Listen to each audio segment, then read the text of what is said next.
Welcome to another Friday in Los Angeles. I hope everybody's remaining safe and healthy. So I can't believe it's nearly August already. So welcome this morning. We have a wonderful guest for you this morning. And we have Stephen Block. He's a landscape designer. And Stephen's business is located here in Los Angeles. His company, Inner Gardens, was founded in 1990 and has a remarkable collection of antique and decorative items that transform ordinary gardens into something special and extraordinary. His work has been published in some of the most important worldwide publications such as Architectural Digest, Elle Decor, Lux, Veranda, to name a few. And his list of clients is equally as impressive. He's worked for people like the Waldorf Astoria, Spago, Cher, the Kardashian family, Cindy Crawford, and Ellen Pompeo, and the list goes on. He works nationwide, but primarily his work is West Coast oriented. And hopefully we have Stephen. Here he is. Stephen's going to join us now.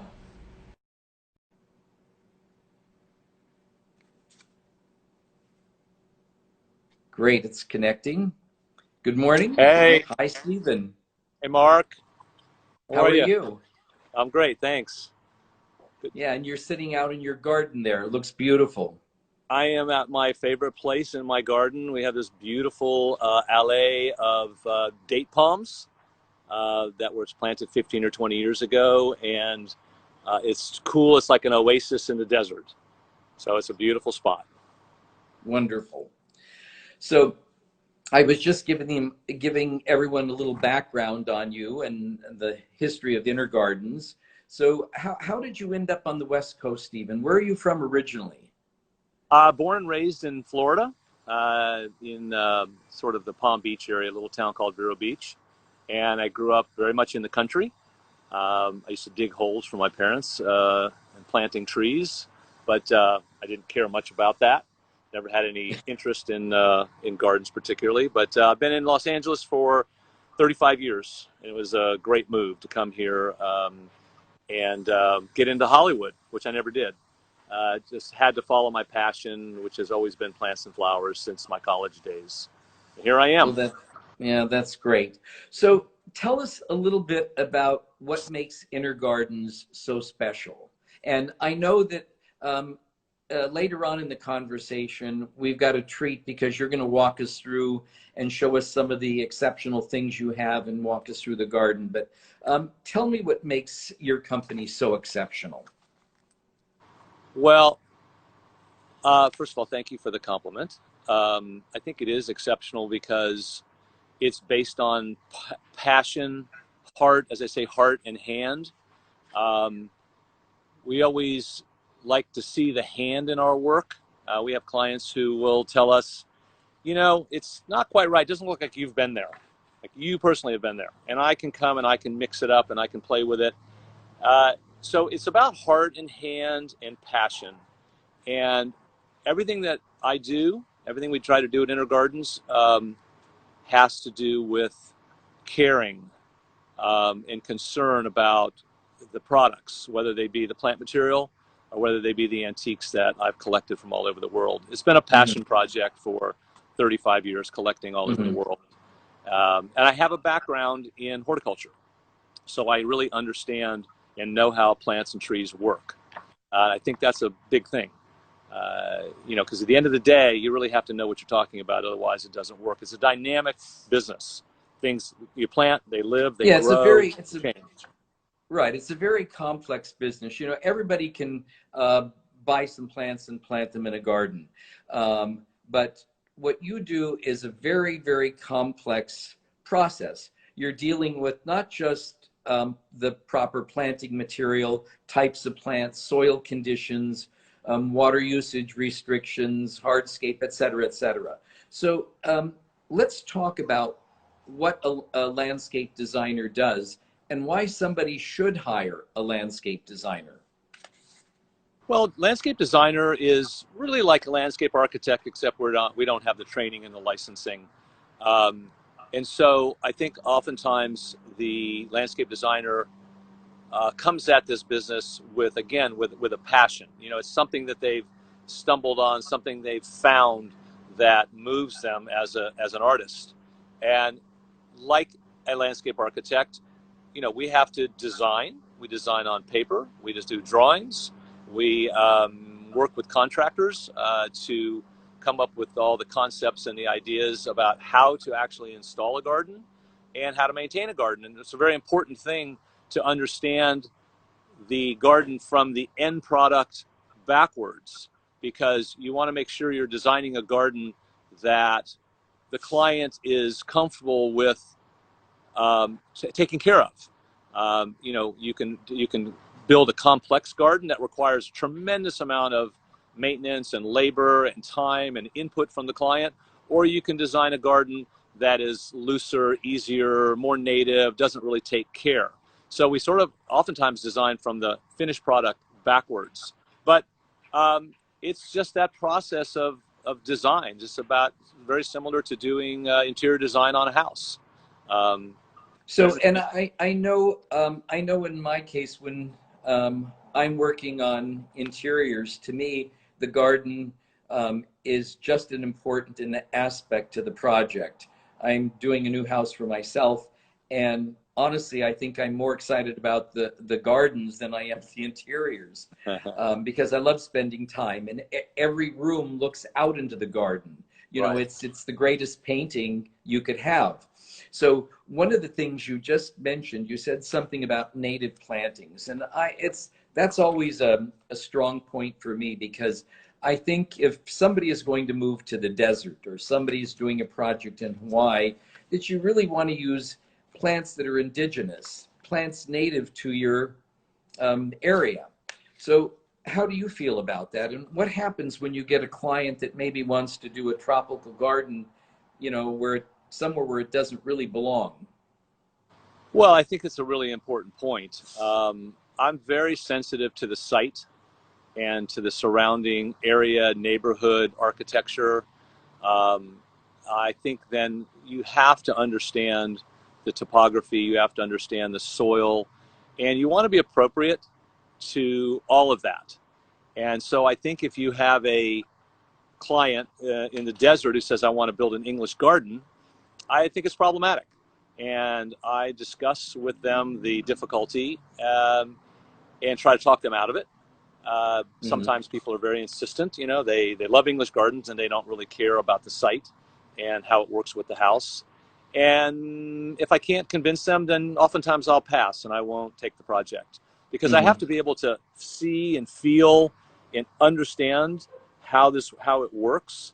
And if I can't do that, then I don't want to take it on. It becomes way too difficult, and I think the end product will not be successful, or as successful as it could be if it was correctly conceived. Yes. So I know California has a lot of restrictions, and one of them is my home's in Santa Barbara, and I know that I have a limit on water usage. I have so much I'm allowed to use. And in designing the garden, we had to do calculations as to how much water usage and submit them in order to get building Correct. permits. Right. So, you know, that's another very technical aspect of what you do that I think a lot of people really aren't aware of, how much work goes into the planning stage, Correct. correct? Correct. Yeah, I know every municipality has different rules now, and Right. not only do you have to understand what the requirements are in that city for what we call hydrozone and irrigation plans. These are Uh-huh. required now. So the city wants to know how much water are you putting on the property, and then secondarily, where is that water going, and how does it exit the property? So that's another issue. Some municipalities want the water to stay on the property and percolate through into the ground aquifer on the property. Others want to just filter the water and then let it exit onto the street, which is insane to me. With the water shortages that we have, I think water should remain on the property and feed the aquifer that's, you know, right underneath it. But Hmm. it's a big deal, and it's a new requirement that has become more and more sophisticated and generally requires now the cities require what they call a wet stamp, which requires a landscape architect to sign it. So it's become a Right. specialty, and it's an added cost to the project that some people don't realize they're getting into.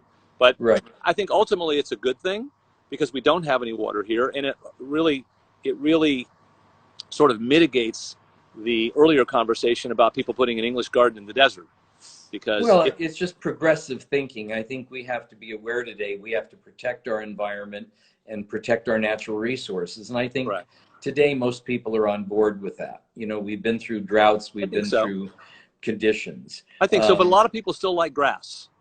Yes, You they know, do. and lots and Yes. lots of grass, Yeah. and they think they're living in the Hamptons or something where there's plenty of water, and there Right. isn't water here. And of course, grass is the biggest water hog, and so they really limited that to, I think, probably down to 20% of all the landscaping on the property can be what they call high water usage, and Right. so that's a challenge because people still want their lawns, and I understand it. It's beautiful, but it really, you know, with the cost of water today increasing dramatically, it's a big consideration.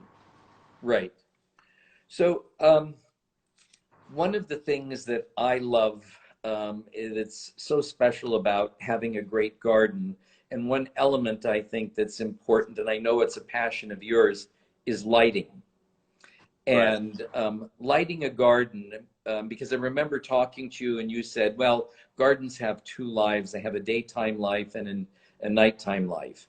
And lighting is what creates the romance and intrigue and, as you said, shadows and mystery. So can we Correct. talk a little bit about lighting and why that's such an important element?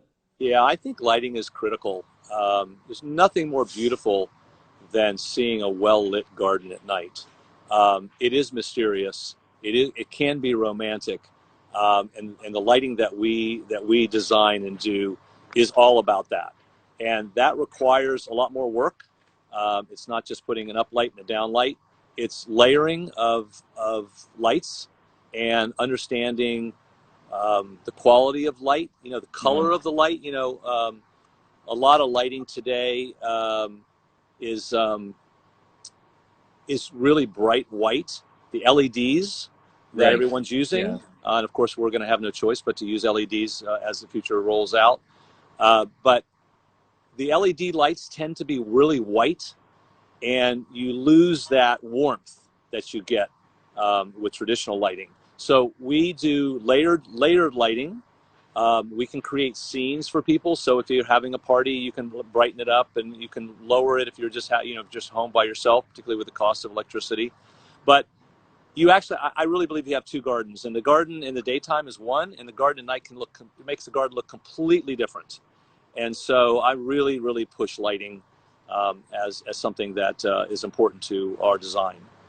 Great. And then with regard to planting materials, you can buy, you know, young plants, which are obviously less expensive than fully grown plants. How do you feel about a young garden versus a mature garden?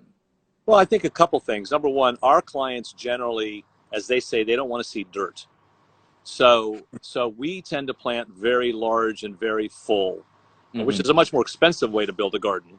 But when we leave a garden in inner gardens, it's done. It looks like it's been there for 2 years.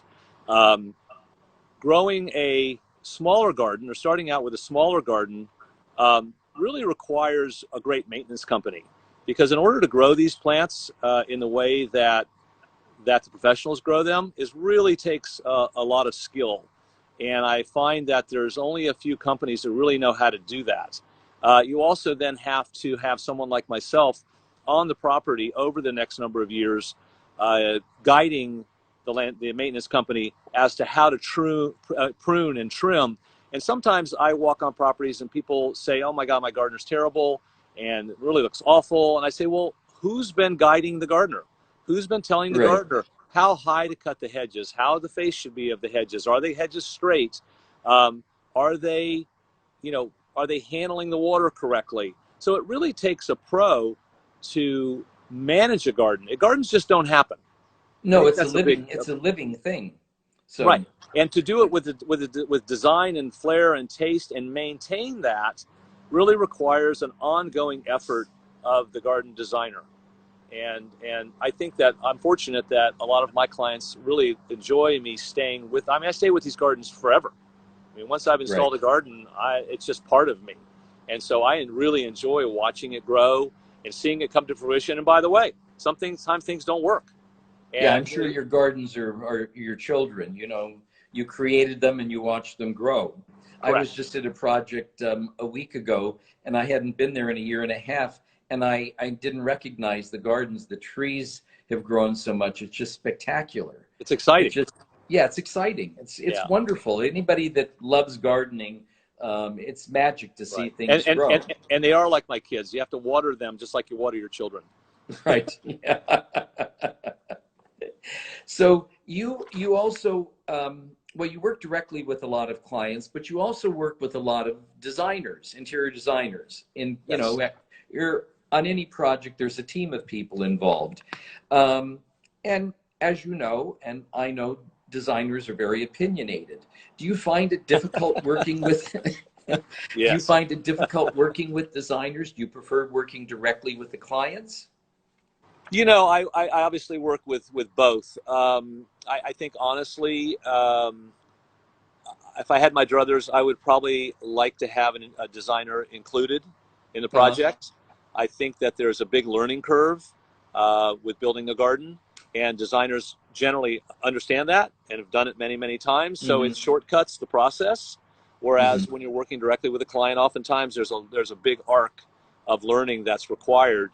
And as you said, as you started, it's a team, and when I can get the right team together, which is designer, client, contractor, all those people are, if I've worked with them, I know designers and I try to take the same team with me wherever I go, Right. because then it's shorthand. And if you have new people, you have to, there's a lot of education and a lot of time spent that doesn't have to be.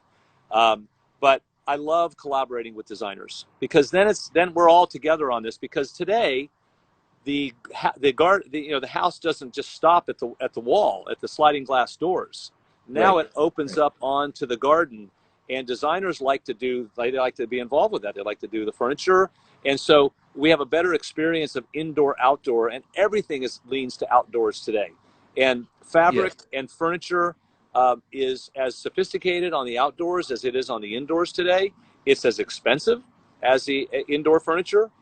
So now it becomes seamless when you have this proper team and have a designer.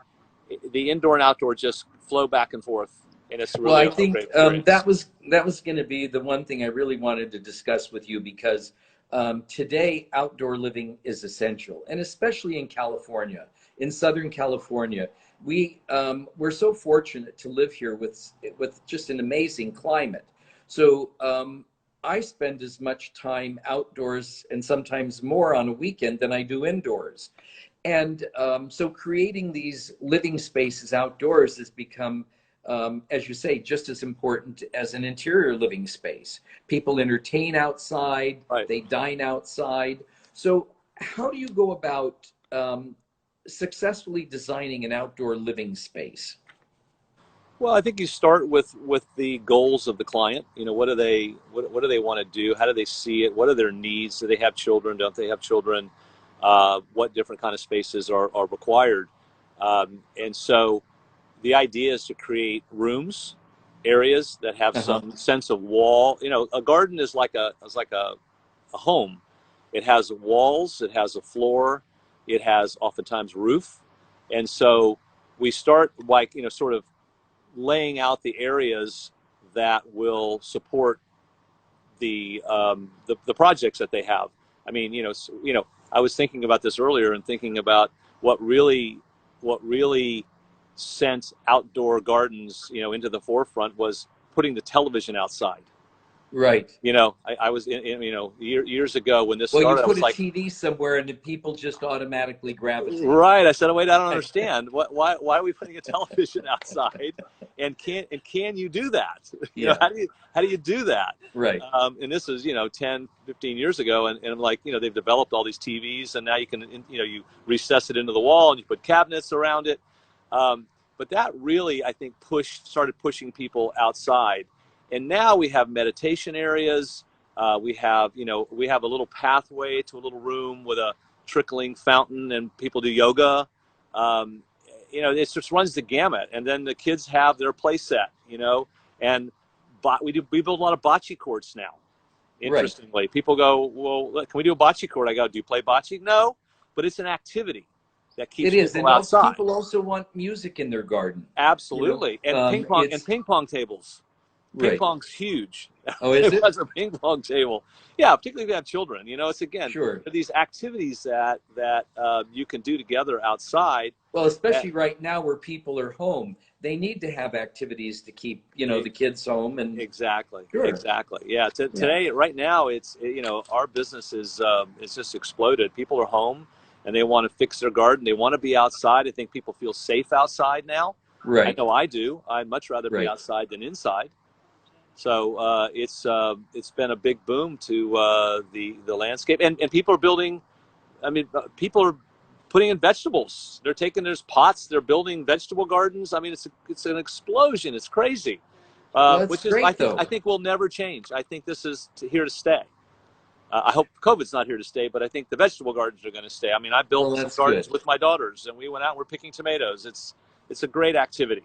These are all the positive things that come out of unfortunate situations.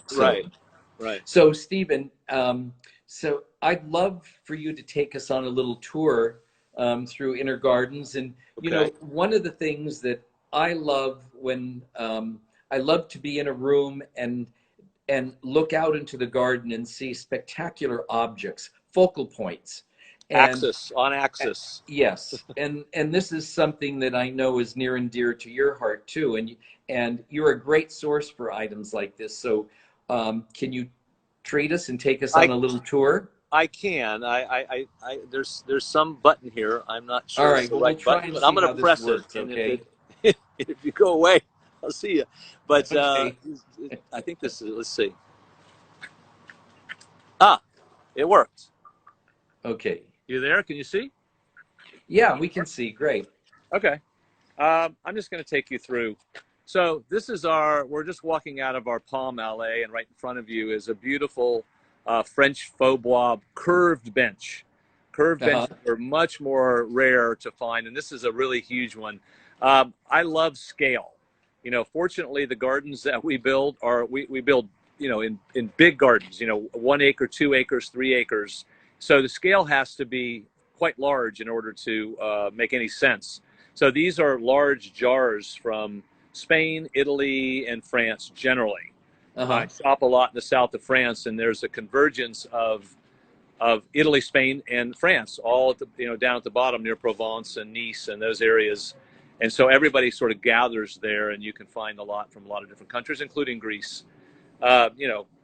French tables, mid-century concrete chairs, some lighting. We do a lot of exterior lighting that can be wet. It's very hard to find lights that can be what we call wet, which means out literally in the rain. There's another category called damp, which would be if it were outside under cover. Mid-century modern Willie Gould, 1960, 1970, out of France and Sweden. Well, I think what makes Inner Gardens interesting, these are wonderful. These are carved limestone balls.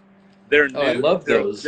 They're carved out of a large block of limestone, and they're beautiful in the garden as a counterpoint to all the hard edges that we have. They were used historically to mark the property lines in old country estates. So that's where these were collected. I never realized that. Yeah, they're beautiful.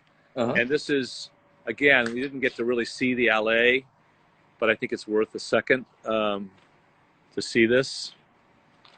Wow. So this is our alley where we have a big dining table and we have events here, and it's just gorgeous. But someone told me years ago, which I was very flattered by, and I didn't really realize it, was that he said Inner Gardens is one of the only places that he can go and buy 5 different things, from a pot to a chandelier to an accessory to a bench, which you can't do in most places. We do a lot of mid-century planters for sure, These are both architectural pottery, really beautiful, called staccato. One is unglazed and one is glazed. Mm-hmm. We we bring in a lot of large old limestone grinding wheels tables that we make out of them. So there's a Mm-hmm. beautiful little vignette could be in your garden right there. That's really beautiful. And then this is our Perfect. gallery. Stunning. This is our gallery where we Uh-huh. have all sorts of just unusual, weird, one-off things, beautiful Indian planters. These are our lighting fixtures that we make in Asia that we light, and we put them into olive trees and oak trees, and they're really beautiful. So there's a plethora of items. These are really interesting. These were 1945. They were used at the ports. I always have to read this. I can never remember. They're called braseros, and they were used in Brittany at the port to attract boats. They built fires in them. They put Hmm. logs in them. They're massive, and they put them at the port to mark the entrance to the port. So a lot of what I collect is utilitarian. It wasn't designed necessarily to be a planter. We have lots of storage jars. These are Italian storage jars. These would have had olive oil in them or honey, Right. oftentimes Mm-hmm. honey, and they would have been put on boats and travel. They would travel the world. These are a pair of beautiful Italian planters. Very difficult to get product out of Italy. Italy really Yes. cares about its antiquities, so it's really difficult. France says they care about it, but you can get it out.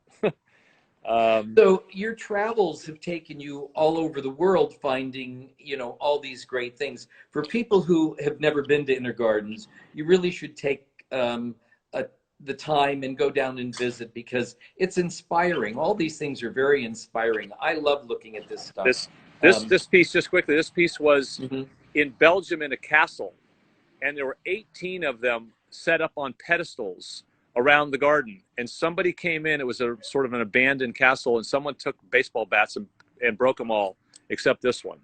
Oh This my is God. this is 6.5 feet tall out of zinc. So, unique. I think the thing about Inner Gardens is you can always find something unique here. And it's really it's a great place to come and just sit at our table and have a cup of coffee or a And tea. get inspired. We have a So, lot. We have a lot of designers who come here, particularly architects who come here with their sketch pads, and they're looking to design a leg of something, and they'll be sketching, and they'll find a little leg that they like, and I love that. I love that.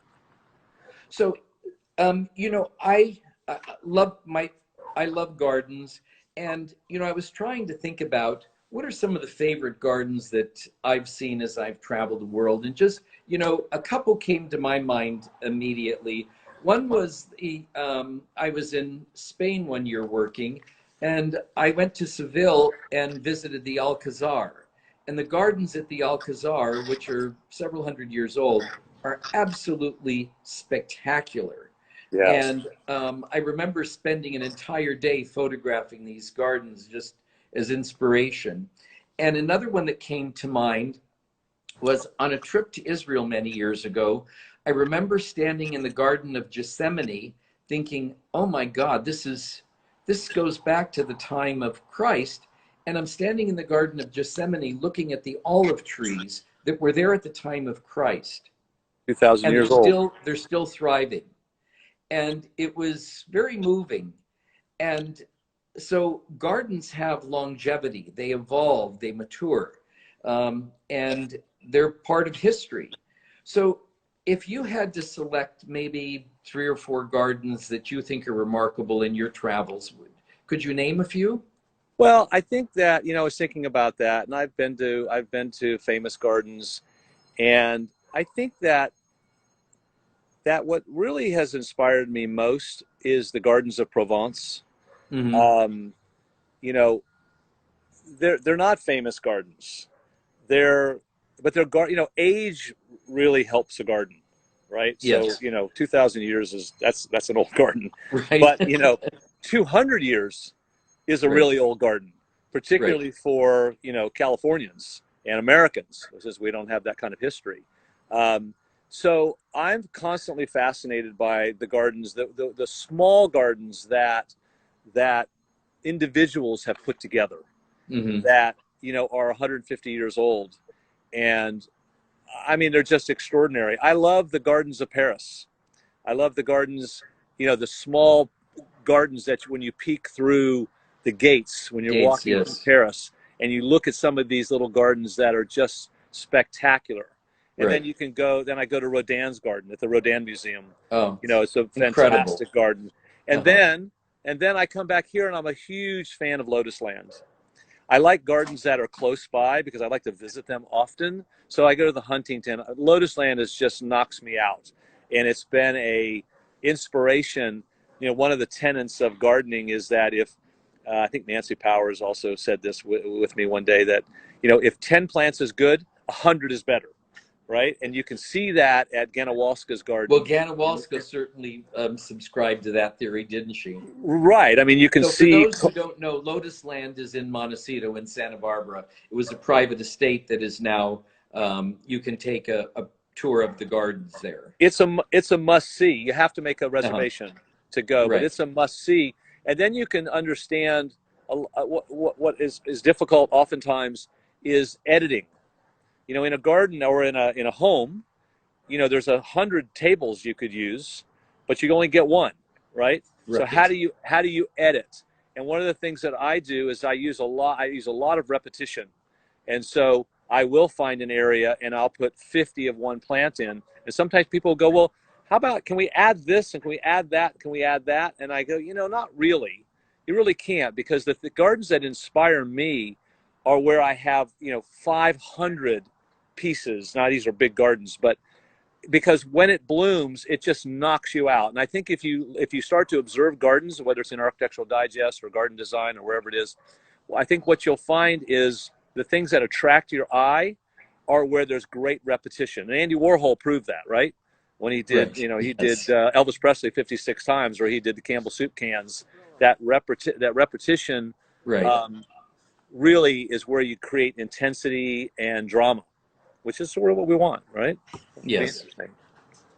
Well, Stephen, I love your passion about gardens, and you're incredibly talented. And I wish we could go on, but I think we're going to have to sign off. That's it. So, yeah, That's it. unfortunately. Do you have something else profound you want to say? No, no, I have nothing profound. It's just I love talking about gardens. Yeah. So what is the best way for somebody to locate you, Stephen? How do they find you? Well, they can find us on the on our website at innergardens.com. That's INN, Inner Gardens. And they can call us. And the best thing to do is just come here. We're in Culver City, 5838 Perry Drive, which is La Cienega in Washington, basically. And it's Yes. beautiful garden. Just come and hang out. Great. We also have a place in Malibu. If you're in Malibu, at Zuma, right at PCH in Zuma, we have a beautiful 1.5-acre garden there that is actually absolutely stunning. So you can, it's on Bush Drive. You can find us on the website. And are people able to visit the garden during this, with all the restrictions right now? Absolutely. We're here. I'm not leaving. I'm right here. Wonderful. Great. Stephen, thank you so much. This You're was a lot very of fun. welcome, I really Mark. appreciate it. I appreciate the time. Thank Great. you. Thank you, Stephen. Okay. Bye-bye. Bye-bye.